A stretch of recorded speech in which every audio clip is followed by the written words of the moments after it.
শুধু এটুকু মনে রাখবেন, যদি আপনার উদ্দেশ্য শুভ হয়, আপনার ভাবনা শুভ হয়, আপনি যদি কর্ম, ধর্ম আর কর্তব্যের পথে অগ্রসর হন, তাহলে এই প্রক্রিয়াতে যদি আপনাকে আপনার আরাধ্যেরও সামনে দাঁড়াতে হয়, তাহলেও আপনার কোনো ক্ষতি হবে না। তাহলে আসুন আর আমার সাথে ভালোবেসে বলুন, রাধা রাধা। প্রেম এই সংসারে এসেছিল এই সংসারকে প্রেমের শিক্ষা দেওয়ার জন্য, এই জীবনের সুখের অনুভূতি আসলে কি তা শেখানোর জন্য। কিন্তু যদি সত্যি কথা বলি, তো আমি নিজেই প্রতিদিন প্রেমের নতুন নতুন স্বরূপ দেখতে পাই, প্রেমের একটা নতুন অনুভূতি প্রত্যেক নতুন দিনে। আর তার কারণ হলো এই প্রেম অনন্ত, এ হলো দৈব।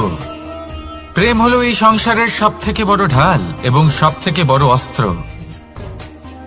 এই প্রেম ছাড়া